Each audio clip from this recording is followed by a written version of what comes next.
మంచిది. మనందరం కూడా నేటి వాక్య ధ్యానం కొరకు ఎస్తేరు గ్రంథం 2వ అధ్యాయం 21 నుండి 23 వచనాల వరకు ఉన్న భాగాన్ని చదివి మనం ధ్యానం చేద్దాం.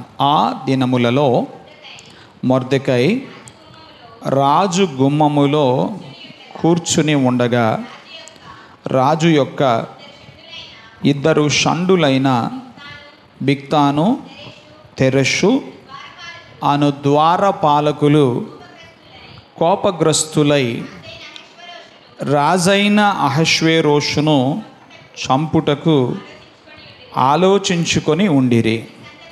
ఈ సంగతి మొర్దెకైకి తెలియబడినందున అతడు దానిని రాణి అయిన ఎస్తేరుతో చెప్పెను. ఎస్తేరు మొర్దెకై పేరట రాజునకు దాన్ని తెలియజేసెను. ఈ సంగతిని గురించి విచారణ కాగా అది నిజమాయెను. అందుచేత వారిద్దరును ఒక చెట్టుకు ఉరితీయింపబడిరి. ఇది రాజు ఎదుటనే రాజ్య సమాచార గ్రంథమందు వ్రాయబడెను. చాలండి. మనం చదివిన ఈ వాక్య భాగం మనందరికీ పరిచయమైనదే. చాలాసార్లు ఈ వాక్యాన్ని మనం చదివాము, ధ్యానం చేశాము. అయినా మరొక పర్యాయం ఈరోజు నూతనంగా పరిశుద్ధాత్ముడు మరికొన్ని నూతన తలంపులు, నూతన ఆలోచనలు, నూతన ఉపదేశం ఆయన మనకు అనుగ్రహిస్తారని మనం విశ్వసిద్దాం. ఎందుకంటే మన ప్రభువు మాట్లాడే దేవుడు. ఆయన ఉపదేశం ఎప్పుడు కూడా నిత్య నూతనమైనది, అది జీవము కలిగినది. ఇంకా చెప్పాలంటే మనం కొన్ని విషయాలు ఎరిగి ఉన్నాం, మాకు తెలుసు అని అనుకుంటాం, కానీ అవి ఎక్కడో మరుపున పడకన పడి ఉంటాయి. అవసరాన్ని బట్టి ఆయా సమయాల్లో వాటిని తిరిగి ప్రభు మనకి జ్ఞాపకము చేస్తుంటాడు. ఏదేమైనా మనం చదివిన వాక్య భాగం ఇలా ప్రారంభమైంది. ఆ దినములలో అని మనం చదువుతున్నాం. ఆ దినములలో మొర్దెకై. అవి ఏ రోజులు అని మనం ఆలోచన చేస్తే ఎస్తేరు పర్షియా సామ్రాజ్యానికి రాణి అయినటువంటి రోజులు. ఆ దినములలో మొర్దెకై రాజు గుమ్మములో కూర్చుని ఉండగా. ఒక్కసారి ఈ చారిత్రక నేపథ్యాన్ని గనక మనం చూస్తే, యూదులు వారి అవిధేయతలను బట్టి దేవుని చేత వారు చెరకు అప్పగించబడ్డారు. బబులోను చెరకు వారు అప్పగించబడ్డారు. అయితే వారు చెరకు అప్పగించబడినప్పటికీ కోపించుచునే వాత్సల్యమును చూపించే దేవుడు వారిని విడిచిపెట్టలేదు. ఆ చెరలో కూడా దేవుడు వారికి తోడుగా ఉన్నాడు. ఆ చెరలో దేవుడు వారికి తోడుగా ఉన్నాడు అనడానికి ఏమిటి రుజువులు, సంకేతాలంటే, మరి చెరలో ఉన్నవారు దేశాన్ని పరిపాలన చేసే రాణి అవటం అంటే అదంత తేలికైన విషయమో కాదు. ఇది కదా దేవుని వాత్సల్యం అంటే, ఇది కదా దేవుని కృప అంటే, ఇది కదా దేవుని ప్రేమ అంటే. చెరకు అప్పగించిన మాట నిజమే, కానీ కోపించుచునే వాత్సల్యమును చూపించే దేవుడు ఆయన వారిని ఎక్కడా కూడా విడిచిపెట్టలేదు. వారికి క్షేమమును అనుగ్రహిస్తూనే ఉన్నాడు, వారిని దృష్టిస్తూనే ఉన్నాడు. వారిని దేవుడు మరిచిపోలేదు. దేవుని బిడ్డ, ఈ రోజున నీవేదైనా దేవుని చేత శ్రమకు అప్పగించబడ్డావా? ఒకవేళ శ్రమకు అప్పగించబడితే నీవు గ్రహించవలసిన సత్యం ఇదే: నీ దేవుడు నిన్ను మరువని దేవుడు. ఆయన నిన్ను శ్రమకు అప్పగించిన, చెరకు అప్పగించిన, ఆయన కోపించుచునే వాత్సల్యతను చూపించే దేవుడు. తప్పక నీకు కనికరము చూపించే దేవుడు. ఆ దినములలో మొర్దెకై రాజు గుమ్మములో కూర్చుని ఉన్నాడట. అంటే ఆయన ఒక ద్వారపాలకుడుగా పనిచేస్తున్నాడు. ఇన్ఫ్యాక్ట్ వాస్తవానికి ఆయన ద్వారపాలకుడిగా పనిచేస్తున్న రోజుల్లోనే, ఓ చిన్న ఉద్యోగం చేసుకుంటున్న రోజుల్లోనే ఆ దేశంలో ఏర్పడినటువంటి ఒక విచిత్రమైన పరిస్థితి. అప్పటి వరకు ఆ దేశానికి రాణిగా ఉన్న వస్తీ ఎడల ఇష్టము పోయి రాజు ఒక నూతన రాణిని ఎంపిక చేయాలని ఒక ప్రకటన చేయటం. ఆ ప్రకటన విని తండ్రి లేనిటువంటి బిడ్డగా ఒక అనాథగా ఉన్నటువంటి ఆమెను చేర్చుకొని పెంచి పెద్ద చేస్తున్న ఎస్తేరు యొక్క భవిష్యత్తు విషయమై చింత కలిగి ఆమెకు ఒక మంచి భవిష్యత్తు ఇవ్వాలనే ఆశ కలిగి ఎస్తేరును ప్రోత్సహించి ఎస్తేరును బలపరిచి ఆమె రాణి అవటములో మొర్దెకై తన వంతు పాత్ర పోషించాడు. సో ఇప్పుడు ఆ దినములలో అంటే మొర్దెకై యొక్క ప్రోత్సాహంతో దేవుని యొక్క కృపతో ఎస్తేరు ఏమైంది? రాణి అయింది. ఆమె రాణిగా కూర్చున్నది. ఈయన రాణి అయినటువంటి ఎస్తేరును అక్కడ మనం చదువుతాం పై వచనములో, అతని పోషణ కాలమందు ఉన్నట్టుగానే అతని మాటకు ఆమె ఏమవుతుందట? లోబడుతుంది. మరి లోబడుతున్నప్పుడు మొర్దెకై ప్లేస్లో మీరుంటే మీరేం చేసేవాళ్ళు? రోజు ఎస్తేరును శోధించేవాళ్ళు. ఏం శోధించేవాళ్ళు? ఏంటి మరి నా సంగతి ఏంటి, మర్చిపోయావా? నువ్వు రాణి అయ్యావు, నువ్వు బాగానే ఉన్నావు. కొంతమంది భలే ఉంటారండి. అంటే వారు చేసే మేలు వెనక కూడా ఏముంటుంది చెప్పండి? స్వార్థం ఉంటుంది. ఏముంటుంది? స్వార్థం. సో మొర్దెకై నిస్వార్థంగా ఎస్తేరుకు మేలు చేశాడంటానికి మనకు పక్కా ఆధారం దొరుకుతుంది. ఆమె అతని మాట వింటుంది కదా అని చెప్పి, మరి నా సంగతి ఏం తేల్చావు? నన్ను ఎప్పుడు జ్ఞాపకం చేసుకుంటావు? నేను ఇంకా ఈ గేట్ కీపర్ లాగా ఉండాల్సిందేనా అని అతడేమీ ఆమెను విసిగించటం లేదు. జాగ్రత్త, మీరు కూడా ఎవరైనా మీరు చెప్పిన మాట వింటున్నారు కదా అని చెప్పి మీరేం చేయకూడదు? మీ స్వార్థ ప్రయోజనాల కొరకు ఒక మనిషి యొక్క విధేయతను మీరు ఎప్పుడు కూడా ఉపయోగించుకునేటట్టుగా ఉండకూడదు. చెప్పిందల్లా చేస్తున్నారు, చెప్పిన మాటల్లా వింటుంది కదా అని చెప్పి వ్యక్తిగత ప్రయోజనాల కొరకు మొర్దెకై వాడుకోలేదు. మొర్దెకై ఇక్కడ తన ఉద్యోగం తాను చేసుకుంటూనే ఉన్నాడు. ఒక రోజున ఇద్దరు ద్వారపాలకులు, వారెవరు అని అక్కడ స్పష్టంగా పేరు కూడా వ్రాయబడింది, బిగ్తాను తెరెషు అనేటువంటి ద్వారపాలకులు రాజును సంహరించే విషయమై వాళ్ళు ఆలోచన చేశారు. ఆ ఆలోచనను ఎస్తేరుకు మొర్దెకై తెలిపాడు. మొర్దెకై పేరిట ఎస్తేరు రాజునకు తెలిపింది. ఎంక్వైరీ జరిగింది, వాస్తవమని తెలిసింది. అదంతా కూడా రాజ్య సమాచార గ్రంథమందు వ్రాయబడింది. మొర్దెకై ఎక్కడున్నాడో అక్కడే ఉన్నాడు. అందరూ అనండి ఒకసారి. మీరు కనుక మొర్దెకై ఎక్కడున్నాడో అక్కడున్నాడు, ఎలా ఉన్నాడో అలానే ఉన్నాడు. మీరైతే అలా ఉండేవారు కాదు, అక్కడ ఉండేవాళ్ళు కూడా కాదు. ఏంటి పాస్టర్ గారు అంత గట్టిగా చెప్తున్నారు? ఒకసారి మొర్దెకై ప్లేస్లోకి మిమ్మల్ని చూడండి. మీరే ఒక గేట్ కీపర్గా ఉన్నారు, రైట్? ఏకంగా దేశాన్ని వెళ్ళి రాజుగారి ప్రాణాన్ని కాపాడారు. రాజుగారి ప్రాణాన్ని కాపాడితే ఆ రాజు విషయం తెలుసుకున్నాడు, అంతా బాగుంది, కానీ మీకు ఏ విధమైన బహుమానము ఇవ్వలేదు, మరువబడ్డారు. మీరు గనక మొర్దెకై స్థానంలో ఉంటే ఎలా ఉంటుంది ఒకసారి ఆలోచన చేద్దాం. రైట్, సరే మీకు చెప్పే కంటే నేను అనుకుంటాను, నేను గనక మొర్దెకై ప్లేస్లో ఉంటే నేను అనుకున్నాను నా మనసులో ఏమేమి ఆలోచనలు కలిగే అవకాశాలు ఉన్నాయి అని నేను చెక్ చేసుకున్నాను. నన్ను చెక్ చేసుకుంటే నాకు 3 విషయాలు తెలిసినాయి. ఒకవేళ నేను గనక మొర్దెకై ప్లేస్లో ఉంటే నాకు ఎలాంటి ఆలోచనలు వచ్చేవి అంటే, నెంబర్ 1, దేవుడు నన్ను గుర్తించలేదు, నా పనికి ఏం లేదు, తగిన గుర్తింపు లేదు, ఎంత చేసినా సుఖం లేదు. ఏంటి? ఎంత చేసినా సుఖం లేదు, గుర్తింపు లేదు అనుకునేవాడిని. రెండవది, దేవుడు నాకు ప్రతిఫలము ఇవ్వలేదు, ఆయన నన్ను మరిచిపోయాడు అనుకునేవాడిని. లేదా ఇంకొంచెం అడుగు ముందుకేస్తే దేవుడు నాకు అన్యాయం చేశాడని కూడా అనుకునేవాడిని. ఎందుకో తెలుసా? ఈ అధ్యాయం అయిన వెంటనే 3వ అధ్యాయం ఇలా స్టార్ట్ అవుతుంది. ఈ సంగతులైన తర్వాత, అంటే మనం ప్రతిదానికి లింక్ కలపాలి.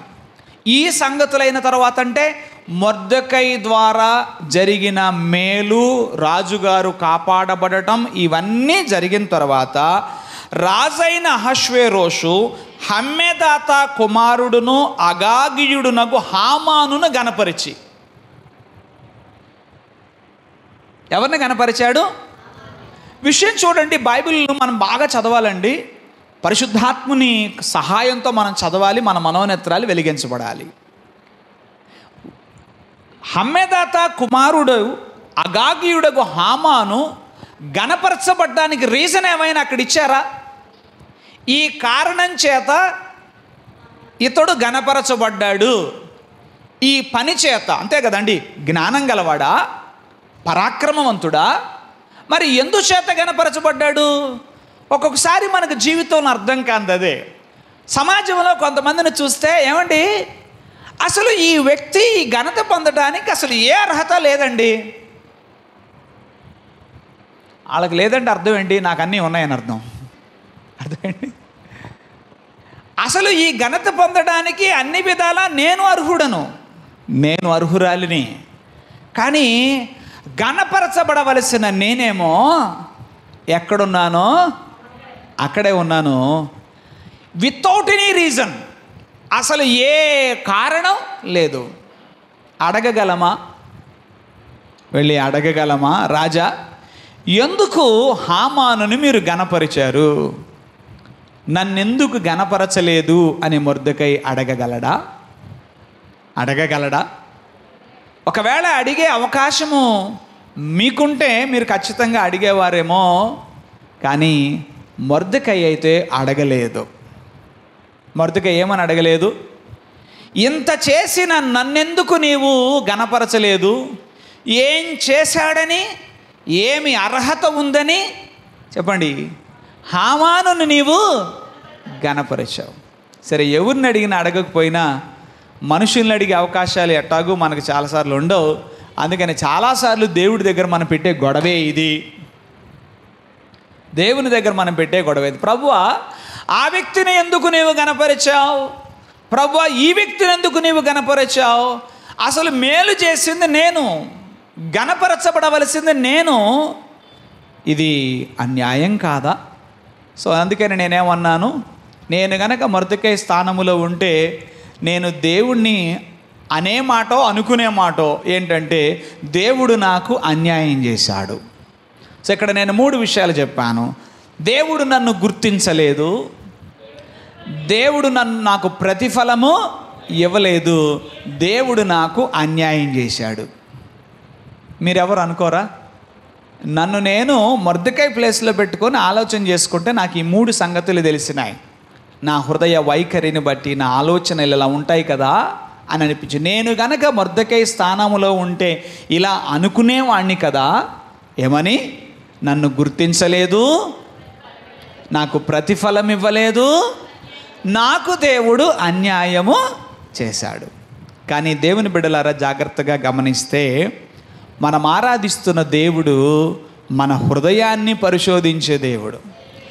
దేవుడు మిమ్మల్ని, నన్ను కొన్నిసార్లు కొన్ని ప్రత్యేక పరిస్థితుల్లోనికి నడిపిస్తుంటాడు, కొన్ని మలుపుల్లోనికి తీసుకెళ్తాడు, కొన్నిసార్లు కొన్ని చోట్ల నిలబెడతాడు. మిమ్మల్ని నిలబడలేనటువంటి చోట్ల మిమ్మల్ని నిలబెడతాడు. అలాంటి పరిస్థితుల్లో ఉంచి దేవుడు మీ స్వభావాన్ని టెస్ట్ చేస్తాడు. నా స్వభావాన్ని దేవుడు పరీక్షిస్తాడు. మనం ఆరాధిస్తున్న దేవుడు మన స్వభావాన్ని పరీక్షించే దేవుడు. ఎవరు చెప్పండి? మన స్వభావాన్ని పరీక్షించే దేవుడు. ఈ విషయం బైబిల్లో చాలా స్పష్టంగా వ్రాయబడింది. ఇర్మియా గ్రంథం 17వ అధ్యాయం 10వ వచనములో మనం చదివితే ప్రవక్త అయిన ఇర్మియా ద్వారా దేవుడు ఇలా మాట్లాడుతున్నారు. అదేంటో చూద్దాం. ఒకని ప్రవర్తనను బట్టి వాని క్రియల ఫలము చొప్పున ప్రతీకారము చేయుటకు యెహోవా అను నేను హృదయమును పరిశోధించువాడను, అంతరింద్రియములను పరీక్షించువాడను. మీ అందరికీ తెలుసు, మీరందరూ ప్రార్థన చేస్తున్నారు. మా చెల్లి ఎదుర్కొంటున్న శారీరక బలహీనతతో బట్టి ప్రేయర్ చేస్తున్నారు. గడిచిన వారములో నేను తనను హాస్పిటల్కి తీసుకెళ్ళడానికి నాకు వీలు పడింది. అందుచేత నేను తీసుకెళ్ళినప్పుడు అక్కడ వైద్యులతో మాట్లాడుతున్నప్పుడు ఆయన మాట్లాడిన ఒక మాట, ఈ వాక్యాన్ని ధ్యానం చేస్తున్నప్పుడు నాకు అది జ్ఞాపకానికి వచ్చింది. నా చెవులతో విన్నాను, ఆయన చాలా మాటలు మాట్లాడారు, అవన్నీ నాకు జ్ఞాపకం లేదు. కానీ ఒక మాట ఈ వాక్యం ధ్యానం చేస్తున్నప్పుడు నాకు జ్ఞాపకం వచ్చింది. ఆయన ఏమన్నారంటే, మీ సహోదరి శరీరములో నుంచి తీసిన గడ్డని మేము ల్యాబ్కి పంపించాము, ఆ ట్యూమర్ నేచర్ బాగోలేదు అన్నాడు ఆయన. ఏమన్నాడు ఆయన? ఆ ట్యూమర్, ఆ గడ్డ యొక్క స్వభావము బాగోలేదు అన్నాడు. అదేంటండి అంటే, అవును, దాని స్వభావం బాగోలేదని మీకు ఎట్లా తెలిసింది అంటే ల్యాబ్కి తీసుకెళ్ళారు. మీరు చూడండి, ఎప్పుడైనా ఈ ప్రయోగశాలలు ల్యాబ్లోకి తీసుకెళ్ళినప్పుడు వాళ్ళు చేసే పరీక్షలు రకరకాలుగా ఉంటాయి. వాళ్ళు ఏం చేస్తారంటే ఈ శరీరము నుంచి తీసిన కొన్ని లిక్విడ్స్ని, గడ్డలు ఇలాంటి వాటిని ల్యాబొరేటరీకి తీసుకెళ్ళి వాళ్ళు వివిధమైన ద్రావకాలలో వీటిని ముంచి ఉంచి గంటకి వాటిని ఏం చేస్తారు? పరీక్షిస్తుంటారు, పరిశోధిస్తుంటారు. ఇది కలిపితే దీని స్వభావం ఎలా ఉంది? నేనేమి వైద్య వృత్తిలో ఉన్నవాడిని కాదు, ఉన్న కొద్దిపాటి జ్ఞానంతో మాట్లాడుతున్నాను. ఇది కలిపితే దీని ప్రభావము ఎలా ఉంది, దీని స్వభావం ఎలా ఉంది అని వారు వివిధమైన కోణాలలో నుంచి దాన్ని ఏం చేస్తారు? పరిశోధిస్తారు. కొన్ని ఎలా ఉంటాయంటే ఏమి కలిపినా ఏమి చేసినా ఏమీ మారకుండా 3 రోజుల నుంచి 4 రోజుల నుంచి అట్టనే కదలకుండా ఉంటాయి. అప్పుడు మనకు నార్మల్ రిపోర్టు రావచ్చు. కొన్నిసార్లు అవేమవుతూ ఉంటాయంటే గడియకు వాటి రూపాన్ని మార్చుకోవటమో వాటి స్వభావాన్ని మార్చుకోవటమో కనుక చూసినప్పుడు వాళ్ళు మనకు రిపోర్ట్ ఇస్తారు. ఇది ఇలాంటి ప్రభావాన్ని మీ దేహములో చూపించవచ్చు, లేదా దీన్ని తొలగించిన దీని వెనక ఇంకోటి దీనికి శల్యలో చెప్పండి తమ్ముడో దేనికి మీకు ఇట్లా చెబితే కానీ అర్థమవుతుంది, నా భాష ఉపయోగించా. ఈ గడ్డకి చెల్లో తమ్ముడో ఉన్నారు, లేత వీడు దొరికాడు కానీ వీళ్ళ అన్నయ్య దొరకలేదు, లోపల ఎక్కడో దాక్కున్నారు, పట్టుకోండి అని ల్యాబొరేటరీ వాళ్ళు ఏం చేస్తారు? వైద్యులకి రిపోర్ట్ పంపిస్తే అప్పుడు డాక్టర్స్ మనల్ని ఏం చేస్తారు? ఆగాగాగు, నువ్వు వెళ్ళిపోతే కుదరదు, ఈ గడ్డకి ఎవరున్నారంట? చెల్లెలు ఉన్నారంట, లేకపోతే అన్నయ్య ఉన్నారంట, వాడు మాకు చెక్కలేదు, అది చెక్కలేదు, అది చెక్కాలి అంటే వాళ్ళు చెక్కాలి అంటే మేము నీకు కొన్ని మందులు ఇవ్వాలి అంటారు. లేదు పరిశోధనలు అవేమీ లేదనుకో, ఇంకెవరు లేరంటలే, దొరకాల్సినోడు దొరికాడు, చెక్కాల్సినోడు చిక్కాడు, ఇంకా మీరు వెళ్ళిపోవచ్చు అని చెప్తారు. దేవుని పిల్లలారా, ఇన్ని మాటలు మీకు ఎందుకు చెప్పానంటే ఆయన అన్న ఒక్క మాట నన్ను ఆలోచింపజేసింది. దాని స్వభావము బాగోలేదు అన్నాడు. ఏమండి, ఒక వైద్యుడికి, ఒక ప్రయోగశాలలో ఉన్న ఒక వ్యక్తికి దేహమందు ఉన్నటువంటి ఒక గడ్డ యొక్క స్వభావం ఏంటో ఆయన వివిధ పరిశోధనల ద్వారా తెలుసుకున్నప్పుడు మనం ఆరాధిస్తున్న దేవుడు, మన సృష్టికర్త అయిన దేవుడు, మన ఎవరమో, మనం ఎలాంటి స్వభావమో, రేపెట్లా వ్యవహరించబోతామో, 10 ఏళ్ల తర్వాత ఎలా వ్యవహరించబోతామో కూడా ఆయన ముందుగానే చెప్పగలిగిన దేవుడు. ఇంతకీ మిమ్మల్ని పరిశోధించమంటారా వద్దంటారా? మీరు అడిగినా అడగకపోయినా పరిశోధించేదే, లెక్క తేల్చేది. ఆయన అన్నాడు, యెహోవా అను నేను హృదయమును పరిశోధించువాడను అన్నాడు. ఏమన్నాడు ఆయన? హృదయమును పరిశోధించువాడను అన్నాడు. ఈ మాటలు దీనికి రూఢిపరచడం కోసం మరికొన్ని వాక్యాలు కూడా మీకు చూపిస్తాను. ఇశ్రాయేలు జనాంగాన్ని అరణ్యములో ఆయన శోధించాడు, పరిశోధించాడని వ్రాయబడింది. ద్వితీయోపదేశకాండం 8వ అధ్యాయం 2వ వచనం.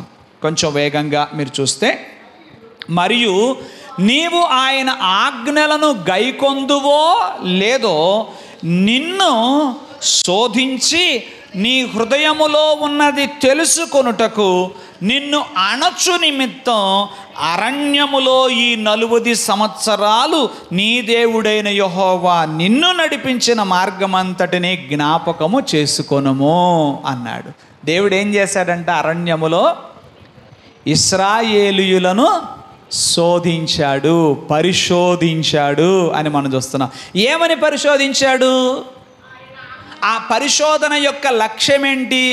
వీరు నా మాట వింటారా లేదా, ఆజ్ఞలు గైకొనే రకమా, గైకొనని వారా అని ఏం చేశాడు? మన్నాతో పోషించాడట. ఇక్కడ ఒక క్వశ్చన్ వస్తుంది, ఇవ్వగలిగిన దేవుడు ఎందుకు ఇవ్వడో, విడిపించగల దేవుడు ఎందుకు విడిపించడు? ఇప్పుడు రోజుకు కాస్త మన్నా పైనుంచి పడేసే బదులు ఒక్కొక్కళ్ళకి ఒక కింటా వేసేస్తే బాగుండేది కదా. ఉందంటాడు, చెప్పండి, ఉందంటాడు ఇవ్వడు, విడిపిస్తానంటాడు విడిపించడు. ఏంటి సలిది అంటే, ఇలా ఎందుకు అంటే నీ స్వభావాన్ని పరీక్షించాలి. ఏం చెప్పండి?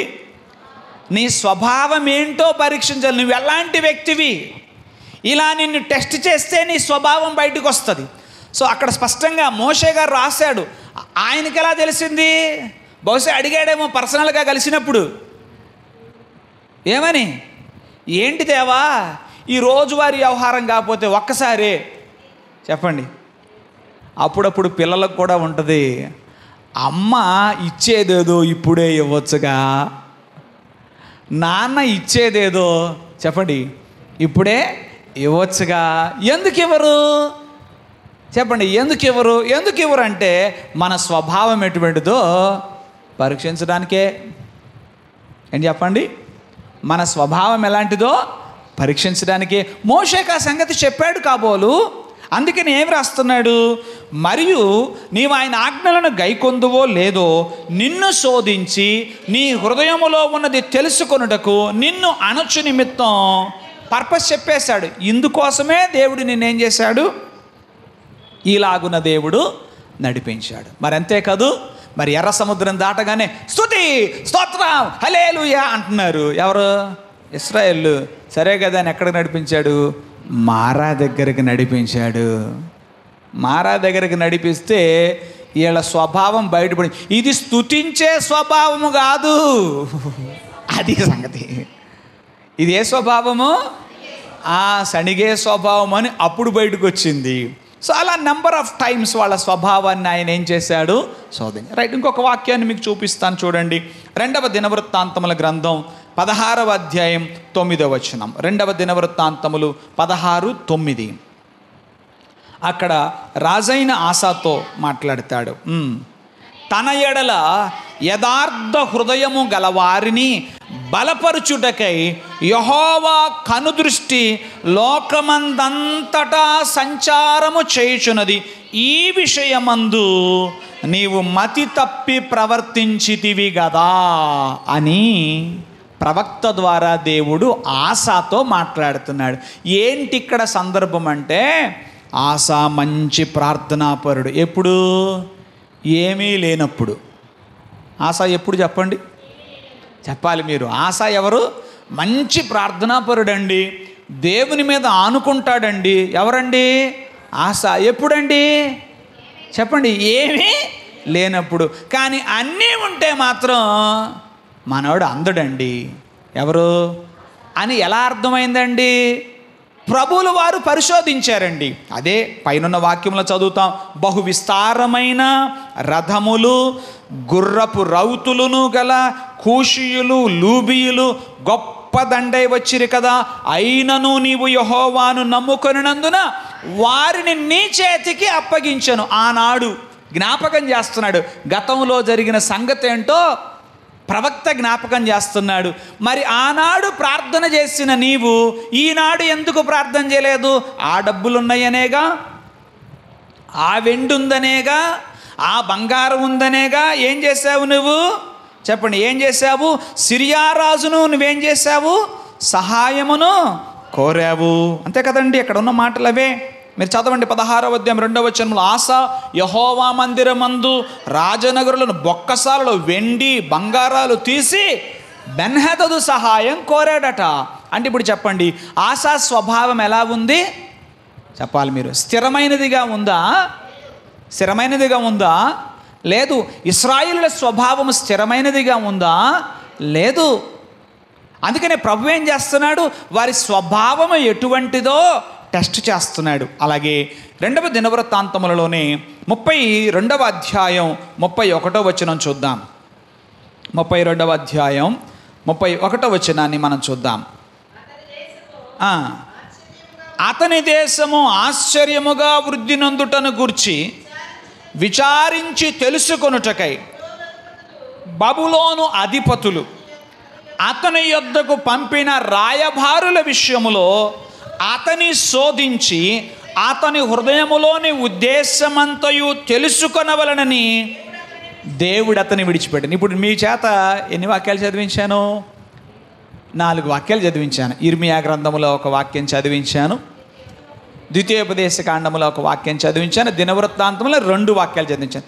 ఈ వాక్యములన్నిటిలో ఒక విషయం కామన్గా ఉంది. దేవుడు వారిని వివిధమైన పరిస్థితుల గుండా నడిపిస్తూ ఈ పరిస్థితిలో ఎలా నడుచుకుంటున్నారు, ఈ పరిస్థితిలో ఎట్లుంటున్నారు, వీళ్ళ స్వభావం ఇప్పుడు ఎలా ఉంది, ఇప్పుడు ఎలా ఉందంటే దేవుడు టెస్ట్ చేస్తున్నాడు. దూతలేమో రికార్డ్ చేసుకునే పనిలో ఉన్నారు. ఆయనేమో ఏం చేస్తున్నాడు? అదే కదండి, హాస్పిటల్కి వెళ్ళినప్పుడు ఆ పెద్ద డాక్టర్, మెయిన్ డాక్టర్ ఏం చేస్తూ ఉంటాడు? మీ పొట్ట మీద చెప్పండి, అల్ట్రాసౌండ్ స్కాన్, రేడియాలజిస్ట్ దగ్గరికి వెళితే క్రీమ్ రాస్తాడు. అవునా అయ్యగారు? ఆ క్రీమ్ రాసి ఏం చేస్తాడు? ఇట్లా ఇట్లా అన్న కదుపుతూ ఉంటే పక్కన కంప్యూటర్ దగ్గర ఒకళ్ళు ఉంటారు. అక్కడ కూర్చున్నప్పుడు ఈయన ఏం చెప్తుంటాడు? ఇదిగో ఈ స్వభావం ఇలాగుంది, లోపల సంగతి ఎట్లుంది. ఇప్పుడు మనం ఆలోచన చేయాలి. మన ప్రభువు మనల్ని ఏం చేస్తున్నాడు? పరిశోధిస్తున్నాడు. వీళ్ళ స్వభావం ఈ పరిస్థితిలోనేమో చెప్పండి ఇలా ఉంది, ఈ పరిస్థితిలోనేమో ఎట్లుంటున్నారు, ఇప్పుడేమో ఇలా నడుచుకున్నారు, ఇప్పుడేమో ఇలా నడుచుకున్నారు. ఇంతకీ ఈ రెండిట్లో ఏది రైటు అని అవసరమైతే ఇంకో పరీక్ష కూడా చేసి ఫైనల్గా మీ స్వభావాన్ని తెలుస్తాడు. ఆ స్వభావాన్ని బట్టే చెప్పండి, ఆ స్వభావాన్ని బట్టే మీకు అంతిమంగా ప్రతిఫలం అనేది ఉంటుంది. ఇప్పుడు దేవుడు మొర్దెకైని ఏం చేసే పనిలో ఉన్నాడు? మొర్దెకైని ఏం చేసే? మొర్దెకై మంచితనము ఎంత? ఏం చెప్పండి? మొర్దెకై మంచితనము ఎంత? ఇతన్ని గుర్తించకుండా ఉంటే ఏం చేస్తాడు? ఇతన్ని మర్చిపోయినట్టుగా కొద్ది రోజులు తట్టి పెడితే ఏం చేస్తాడు? ఇతన్ని కాకుండా అర్హుడైన ఇతన్ని తప్పించి ఇంకెవరికైనా అర్హత ఇస్తే ఏం చేస్తాడు? మీకు అర్థమవుతుందా వాక్యం?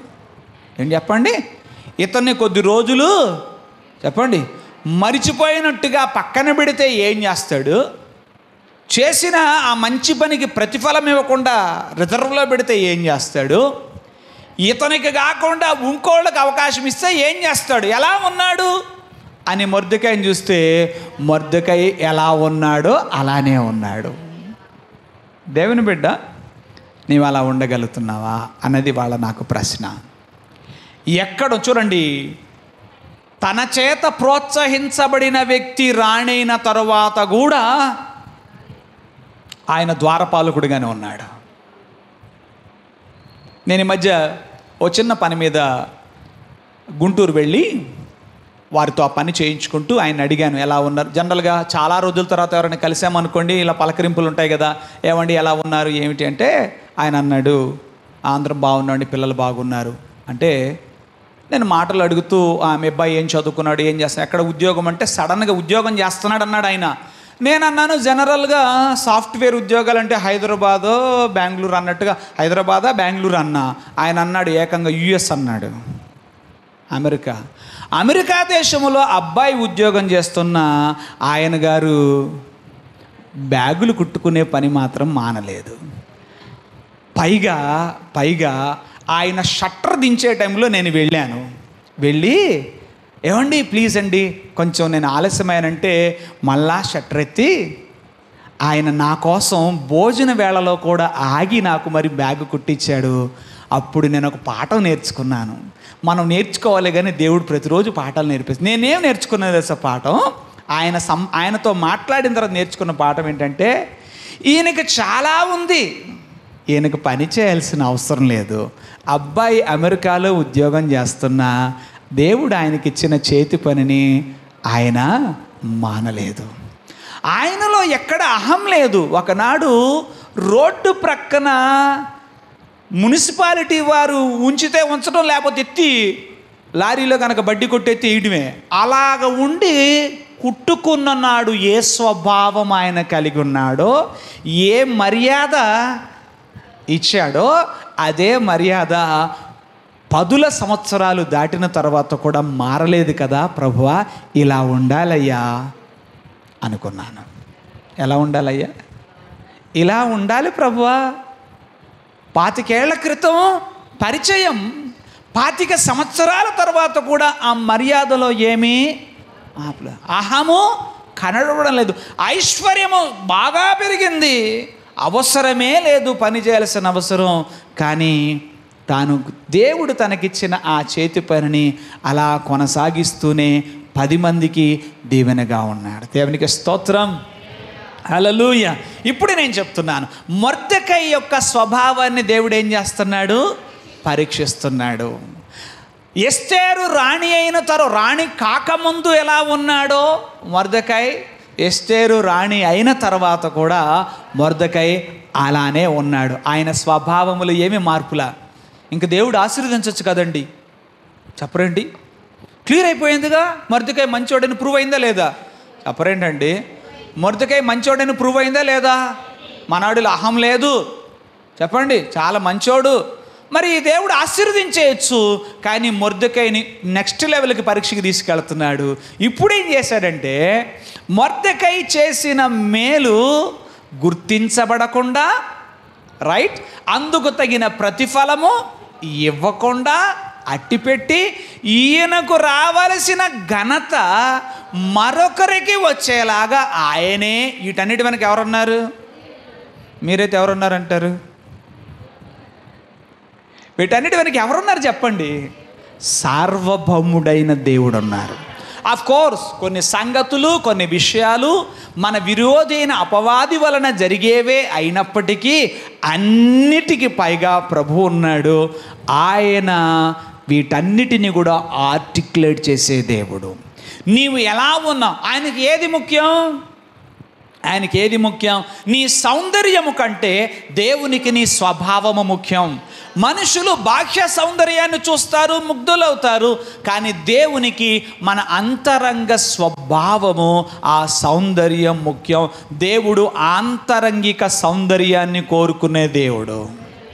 మరి మీరు ఎంత అందంగా ఉన్నారు ఏంటి? నేను ఎంత అందంగా ఉన్నానో ప్రభువా అని ఎవరికి వాళ్ళు ప్రార్థన చేసుకోండి. ప్రభువా, నీవు నా స్వభావాన్ని పరీక్షిస్తున్నప్పుడు మొర్దెకై స్వభావము నీకు సౌందర్యవంతంగా కనబడినట్టుగా నా స్వభావము నీకు కనబడుతుందా ప్రభువా? యోబు యొక్క స్వభావాన్ని నీవు పరీక్షించినప్పుడు అతని స్వభావము నీకు కనబడినట్టుగా నా స్వభావము నీకు కనబడుతుందా ప్రభువా అన్నదే ఈ రోజున మనకున్న ఒక గొప్ప ప్రశ్న, మనం చేసుకోవాల్సినటువంటి పరిశోధన. దేవునికి స్తోత్రం, హల్లెలూయా. దేవుని పిల్లలరా, మనం బాగా ఆలోచన చేస్తే మన దేవుడు మనలను మరిచిపోయేవాడు కాదు. హెబ్రీ పత్రిక 6వ అధ్యాయం 10వ వచనం ఒకసారి మనం చూద్దాం. హెబ్రీ పత్రిక 6వ అధ్యాయం 10వ వాక్యం. మీరు చేసిన కార్యము, మీరు పరిశుద్ధులకు ఉపచారము చేసినటువంటి ఆ సంగతి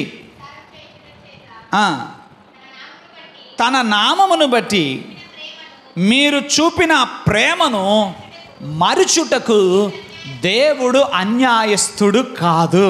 సో మొర్దెకై ఏం గ్రహించాడు చెప్పండి? ఉద్యోగం మానేశాడా? మీరైతే ఏం చేసేవాళ్ళు చెప్పరండి? మీరైతే ఏం చేసేవాళ్ళు? ఉద్యోగం ఖచ్చితంగా మానేసేవాళ్ళు. ఎందుకు? ఎందుకండి, ఎన్ని రోజులు చేసినా, ఎంత చేసినా, మనం ఏం చేసినా చెప్పండి, అదేగా ఏమి లేవు, పై డబ్బులు ఏమి, ఎంత చేసాం కదండి, ఏదన్నా ఉందా అంటే ఏమీ లేదండి, అదేనండి అని ఖచ్చితంగా ఉద్యోగం మానేసేవాళ్ళు. మొర్దెకై ఉద్యోగం మానలేదు, ద్వారపాలకుడుగా అలాగనే కంటిన్యూ అయ్యాడు. సో ఎందుకు కంటిన్యూ అవ్వగలిగాడంటే మొర్దెకైకి దేవుని స్వభావం తెలుసు. ఆమె మొర్దెకైకి నేను ఈ మాట చెప్పడానికి ఇష్టపడతాను, దేవుని స్వభావము ఎరిగిన వారు ఎవరైనా వారి మంచి స్వభావమును త్వరపడి మార్చుకోరు. వారు ప్రభువు కృప కొరకు వేచి ఉంటారు. దేవునికి స్తోత్రం, హల్లెలూయా. ఇప్పుడు మొర్దెకై దేవుని స్వభావాన్ని ఎరిగినవాడు. ఏంటి ఆయన స్వభావం చెప్పండి? ఆయన అన్యాయస్తుడైన దేవుడు కాదు, ఆయన మరిచిపోయే దేవుడు కాదు, ఆయన ప్రతిఫలం ఇచ్చే దేవుడు. 10వ అధ్యాయంలో హెబ్రీ పత్రికలను చూడండి, 23వ వచనంలో కూడా మీరు గమనిస్తారు. అక్కడ కూడా ఉన్నటువంటి మాట, హెబ్రీ పత్రిక అమ్మా, వాగ్దానము చేసినవాడు నమ్మదగినవాడు గనుక మన నిరీక్షణ విషయమై మనం ఒప్పుకొనినది నిశ్చలముగా పట్టుకొందము. సో మొర్దెకై తన స్వభావం ఏంటి చెప్పండి? మేలు చేసే స్వభావం. ఎందుకంటే ఆయన జీవము గల దేవుని ఆరాధిస్తున్నాడు. ఆయన స్వభావాన్ని తన స్వభావము ద్వారా ప్రతిబింబింపజేస్తున్నాడు. దేవునికి స్తోత్రం, హల్లెలూయా. మొర్దెకై ఏం చేస్తున్నాడు చెప్పండి? Mordecai is reflecting the character of God through his character. Mordecai ఏం చేస్తున్నాడు? దేవుని స్వభావాన్ని తన స్వభావం ద్వారా ప్రతిబింబింపజేస్తున్నాడు. మరి నీవెవరి స్వభావాన్ని ప్రతిబింబింపజేస్తున్నావు అనేది ప్రశ్న. ఏంటి దేవుని స్వభావం? ఏంటి ఆయన స్వభావము? మేలు చేసే స్వభావం. అందుకనే మనం పాడతాం కదా, మేలు చేయక నీవు ఉండలేవయ్యా, ఆరాధించక నేను ఉండలేనయ్యా. సరే, ఎస్తేరుకు మేలు చేశారంటే ఆమె బంధువు మేలు చేశాడు, అంతేనా? చెప్పరేంటి? బంధువు మేలు చేశాడు. మరి ఇప్పుడు ఈయనకెందుకు మేలు చేయాలి? మీరు అనుకుంటారేమో, ఇప్పుడు ఈమె రాణి అయింది కదండి, భర్త కదా, అందుకని మేలు చేస్తున్నాను. అలా ఏమీ కాదు. అసలు మొర్దెకై స్వభావమే ఏంటి చెప్పండి? మేలు చేసే స్వభావం. తన స్వభావమును బట్టి రాజునకు తానేం చేశాడు?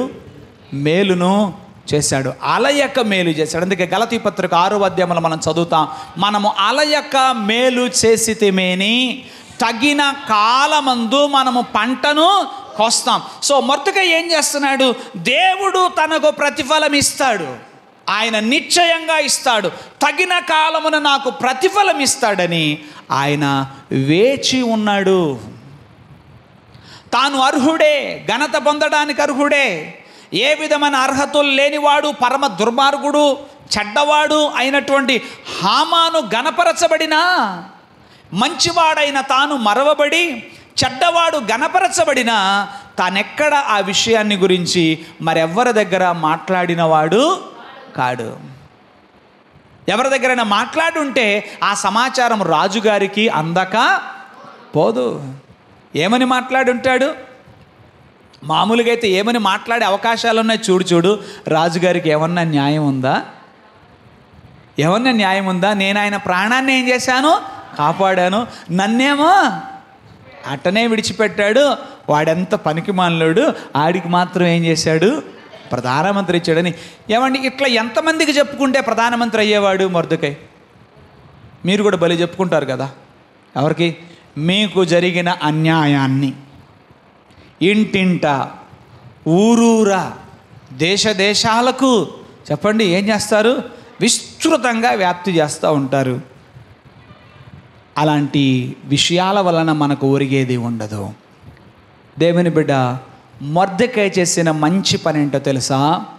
తన స్వభావము పరీక్షించబడుతున్న వేళ తాను యోగ్యుడని దేవుడే గుర్తించి, ఆమేన్, మొర్దెకై యొక్క స్వభావమును గుర్తించి అతన్ని పరిశోధించి అతన్ని ఉన్నత స్థానానికి తీసుకెళ్ళాడు, పరిపూర్ణమైన బహుమానం ఇచ్చాడు. మనం ఆరాధిస్తున్న దేవుడు మనలను పరిశోధిస్తాడు, మనలను పరిశోధించి మనకు పరిపూర్ణమైన బహుమానాన్ని ఆయన నిశ్చయంగా అనుగ్రహించే దేవుడు.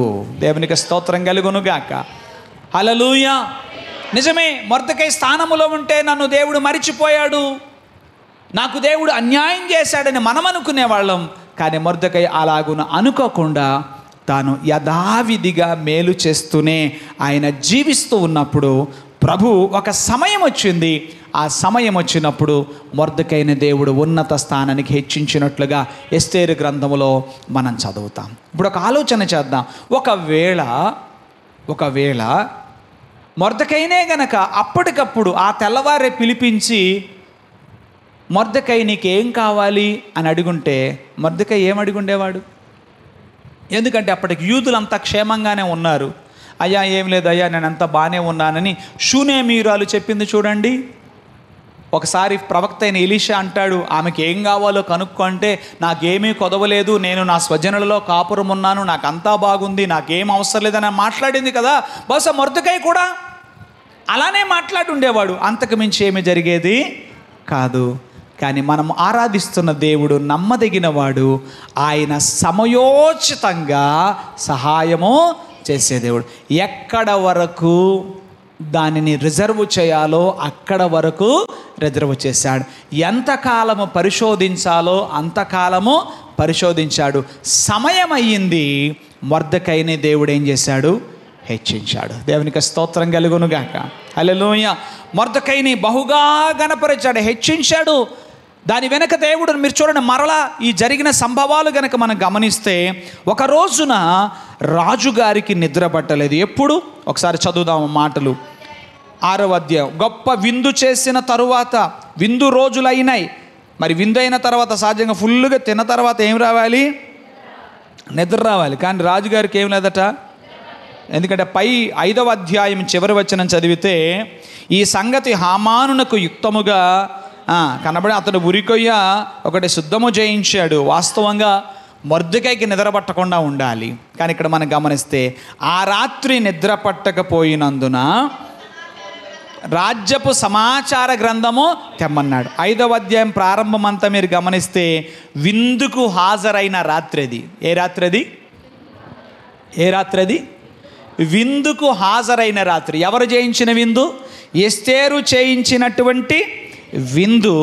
ఆ విందుకు వెళ్ళొచ్చాడు. విందుకు వెళ్ళొచ్చిన రాజుగారికి ఏమవట్లేదు? ఇది బహు ఆశ్చర్యం. ఇది బహు ఆశ్చర్యం. రాజ్య సమాచార గ్రంథాన్ని తెమ్మనంటారు. అంటే వీటన్నిటి వరకు ఎవరున్నారు? మరలా దేవుని హస్తము ఉంది. ఆ వచ్చిన రాజ్య సమాచార గ్రంథం అంటే అతని చిన్న పుస్తకం అయితే కాదు కదా. ఏమండి, అదేదో ఒక మున్సిపాలిటీ రికార్డు అయితే అనుకోవచ్చు. అది ఏ రికార్డు? 127 సంస్థానాలకు సంబంధించిన సమాచార గ్రంథం. దాన్ని చదివేటప్పుడు మనం సింపుల్గా చదవకూడదు. మరి ఎట్లా చదవాలి? రాజ్య సమాచార గ్రంథం అని సింపుల్గా చదివితే అదేదో చిన్ని పుస్తకం అని మీరు అనుకుంటారు. అది ఏ సమాచార గ్రంథం? ఏ రాజ్య సమాచార గ్రంథం? 127 సంస్థానములుగా విస్తరించి ఉన్న, లేక చెప్పాలంటే 127 రాష్ట్రాలు అనుకుందాం. ఈ రోజున ప్రపంచంలో అంత పెద్ద దేశం ఏదైనా ఉందా? 127 రాష్ట్రాలు కలిగిన దేశం ఏదైనా ఉందా? లేదు. మన భారతదేశంలో ఎన్ని రాష్ట్రాలు?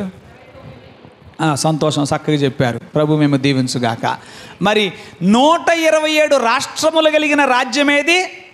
లేదు. ఇప్పుడు ఒకళ్ళు అనుకుంటే అంత పెద్ద రాజ్యానికి సంబంధించిన సమాచార గ్రంథం అది. ఆ సమాచార గ్రంథములో పేజీ మొదలుపెట్టి మొదటి పేజీ దగ్గర మొదలు పెట్టలా. మరి ఏం చేశారో తెలియదు. ఒకసారి నేను అనుకుంటాను ఏం చేసి ఉండొచ్చు, ఇలా నడిమికి విప్పి ఉండొచ్చు. చూడండి, చదువుదాం మాటలు. ఆ సమాచార గ్రంథము తెమ్మని రాజు ఆజ్ఞగది రాజు ఎదుట చదివి వినిపింపబడెను.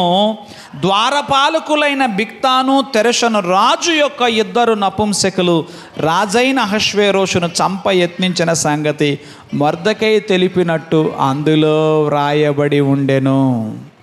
అందులో వ్రాయబడి ఉండెను. దేవునికి స్తోత్రం. ఏ పురుగు ఆ పుస్తకాన్ని తినివేయనందుకు, ఏ వైరస్సు సోకనందుకు. ఆ రోజుల్లో పురుగులు, ఇవాళేమో వైరస్సులు. వైరస్సులు ఏంటి?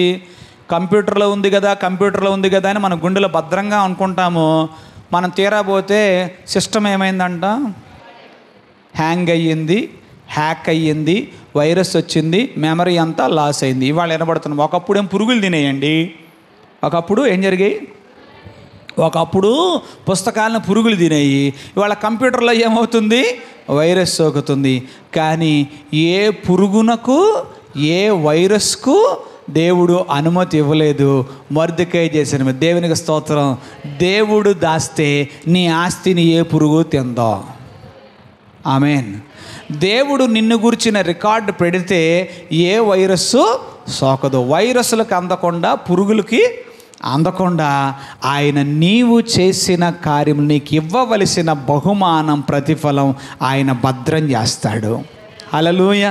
నేను ఈ మాటలు చెప్పడానికి ఎంత ఆనందిస్తున్నాను, ఎందుకంటే ప్రకటన గ్రంథంలో ఒక మాట ఇలా ఉంది చూడండి.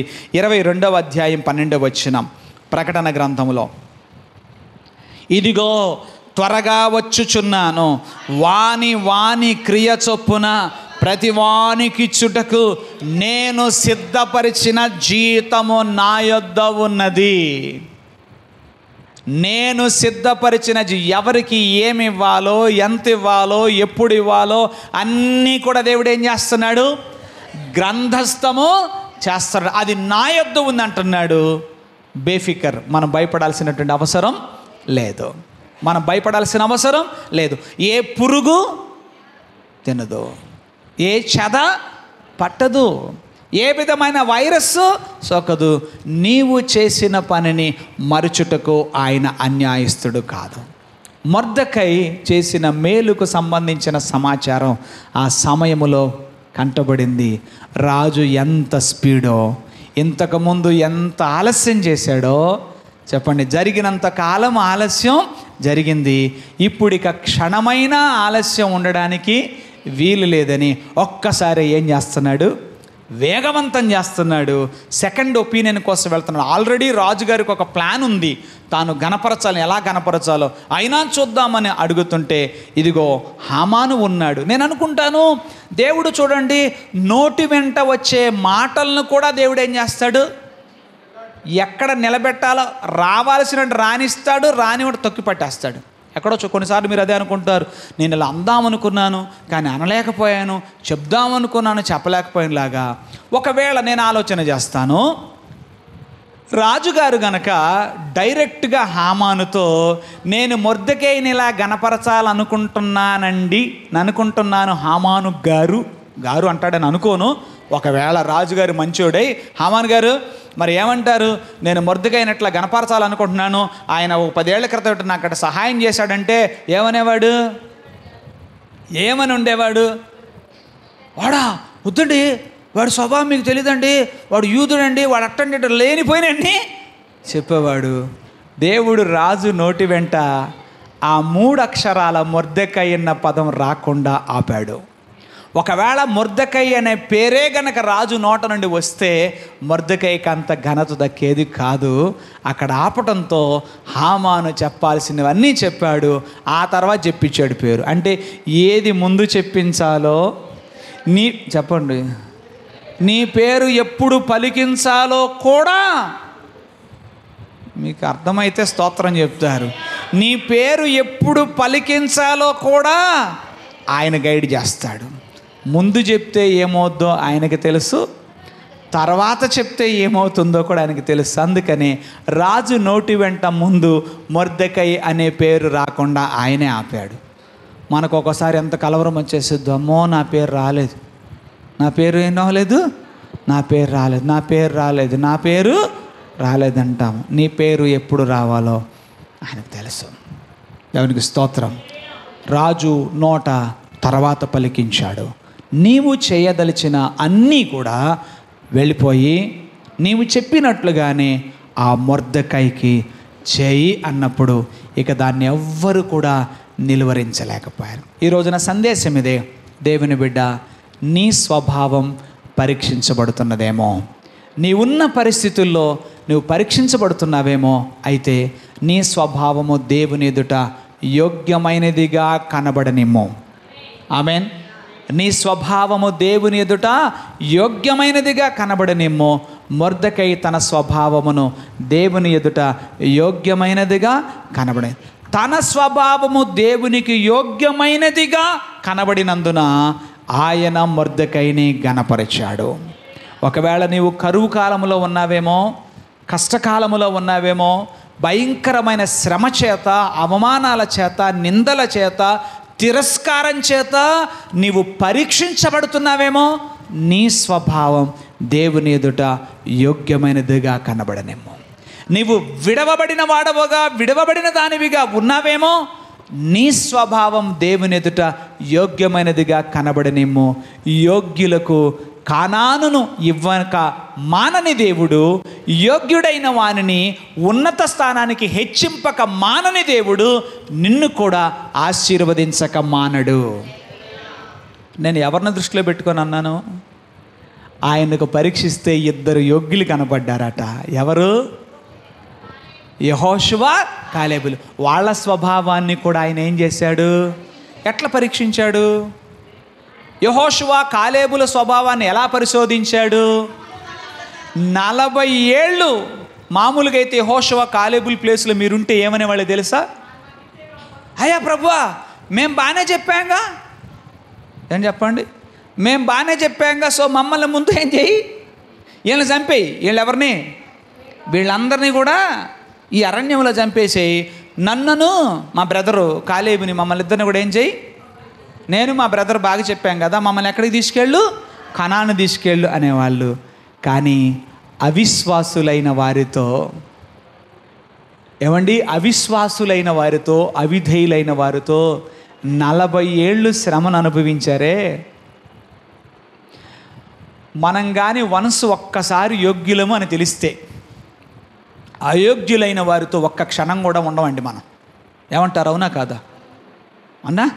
కానీ యెహోషువ, కాలేబులు యోగ్యులైనప్పటికీ అయోగ్యులైన వారితో 40 ఏండ్లు సంచరిస్తున్న వేళ వాళ్ళ స్వభావం దేవుని ఎదుట యోగ్యమైనదిగా కనబడింది. కొంతమంది అంటారు, ప్రభువా వాడిని చంపేసి నాకు ఇవ్వచ్చుగా, వాళ్ళని ఇచ్చేసి నన్ను ఆశీర్వదించచ్చుగా అంటారు. కానీ దేవుడు అలా చేయరు. యెహోషువ, కాలేబులు ఏమయ్యారు చెప్పండి? వారి స్వభావం పరీక్షించబడింది. పరీక్షించబడినప్పుడు దేవునికి కనబడింది, వీరిద్దరూ యోగ్యులు. ఎందుకు? 40 ఏళ్ళు వారిని నేను అలాగే ఆ అవిధేయులైన వారితో తిరగండి, మీరు కూడా తిరగాల్సిందే అని అంటే, మీకు తెలుసు కదా, స్కూల్లో చిన్నప్పుడు నేను కూడా టీచర్స్తో ఒక్కోసారి ఫైట్ చేస్తుండేవాడిని. మాకు కొంతమంది టీచర్లు ఉండేవారు, మహా మొండి ఘటాలు. ఇప్పుడు లేరు అలాంటి టీచర్స్. వాళ్ళు ఏం చేసేవాళ్ళు అంటే, ఎగ్జామ్లో 25కి 24 వచ్చినా అందరూ 6 సార్లు రాసుకురండి అనేవాళ్ళు. కోపం వచ్చేదండి, మామూలు కోపం. తప్పినోడు 6 సార్లు రాయడం న్యాయం? ఇప్పుడు చెప్పండి, తప్పినోడు 6 సార్లు. మీకు తగలేదు ఎవరాలని టీచర్స్? పోనీ నాకున్న టీచర్స్ మీకు ఎంతమందికి ఉన్నారు చెప్పండి? నాకున్నారు కొద్దిమంది అట్టగా. ఏమంటారు? నీకు 25కి వచ్చినా సరే ఏమంటారు? అందరితో పాటు ఏం చేయి, అప్పుడు రాస్తాం మనం. ఇక ఈ టీచర్ అట్ట అది ఇది అని రాస్తాం. ఆ రోజు నా టీచర్కి నీ స్వభావం కనపడలేదేమో, కానీ నీ ప్రభు నీ స్వభావాన్ని చూస్తున్నాడు. చూస్తున్నాడు. యోగ్యులైన వారిని ఆశీర్వదించక ఆయన మానడు. యెహోషువ, కాలేబులకి ఆయుష్ ఇచ్చాడు. ఆ స్వాస్థ్యాన్ని అనుభవించే కృపను ఆయన అనుగ్రహించాడు. మనకును ఆయన అనుగ్రహించక మానడు. దేవునికి స్తోత్రం కలుగునుగా. అందరూ తలలు వంచండి, ప్రార్థన చేద్దాం. ప్రభువా, మీకు వందనాలు చెల్లిస్తున్నాము తండ్రి.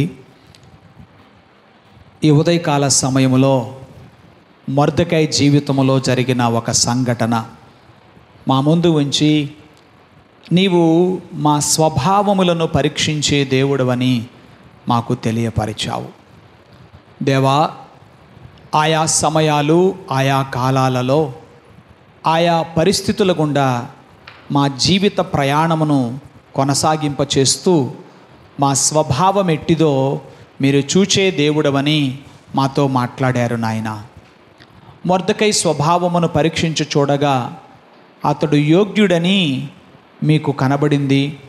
అందుచేత అతనిని ఉన్నతంగా ఆశీర్వదించి పరిపూర్ణమైన బహుమానము అతనికి మీరు అనుగ్రహించారు.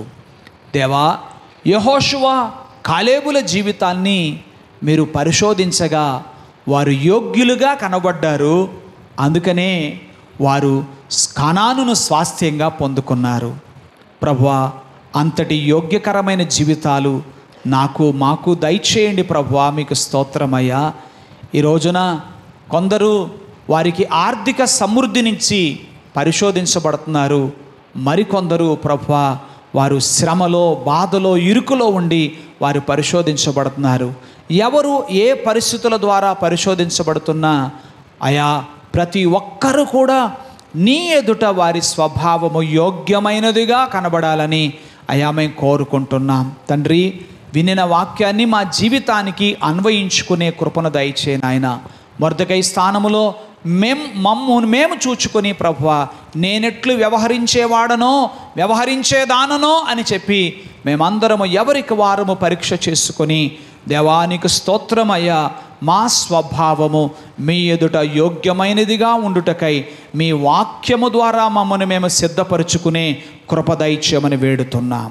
తండ్రి, విరోధైన అపవాది పలు రీతులుగా ప్రభువా నాయన మా మనస్సులను చెరుచుటకు, మా తలంపులను పాడు చేయుటకు వాడు యత్నిస్తూ ఉండగా ప్రభువా, నీ లేఖనము ద్వారా మా తలంపులను కాచుకొనుటకు సహాయం చేయి. మీ లేఖనము ద్వారా మా నోటిని కాచుకొనుటకు సహాయం చేయి ప్రభువా. అపవిత్రమైన ఏ మాట మా నోట రాకుండానట్లుగా మమ్మను కట్టడి చేయమని ప్రార్థన చేస్తున్నా. అపవిత్రమైన ఆలోచనలు ఏవి మా మదిలో రాకుండా మా తలంపులను కట్టడి చేయమని ప్రార్థన చేస్తున్నాం. అవును ప్రభువా, మా జీవితాలను ఒక్కసారి తరచి చూచుకొనగా నీవు అన్యాయము చేశావు అని అనిపించిన సందర్భాలు లేకపోలేదు, అనుకునే సందర్భాలు లేకపోలేదు, నీవు మమ్మను మరిచావు అని అనుకునే సందర్భాలు లేకపోలేదు నాయన. అయితే ప్రభువా, మీరు ఈ రోజున మమ్మను బలపరుస్తూ మమ్మను ప్రోత్సహిస్తూ, నా కుమారుడా, నా కుమార్తె, నేను మేలు చేయక మానే దేవుని కాదు, నేను నిశ్చయముగా మేలు చేస్తానంటూ మాకు రూఢిపరిచారు. అయితే ప్రభువా, నీకు వందనాలు. నీ పిల్లలమైన మేమందరము కూడా నీ మాటను నమ్మి నీవు న్యాయవంతుడవని, నీవు న్యాయస్థుడవని ప్రభువా ఒప్పుకొని ఆ ప్రకారంగా యోగ్య ప్రవర్తన కలిగి నీ ఎదుట జీవించే భాగ్యము మా అందరికీ దయచేయమని ప్రార్థన చేస్తున్నాం. మా అందరికీ కూడా మొర్దెకై కనపరిచిన యోగ్య ప్రవర్తన మాకు దయచేయుమని, మీ కృపను మాకు తోడుగా ఉంచుమని నజరేయుడుగు యేసు నామమున ప్రార్థన చేసి వేడుచున్నాము తండ్రి. ఆమేన్. ఆమేన్.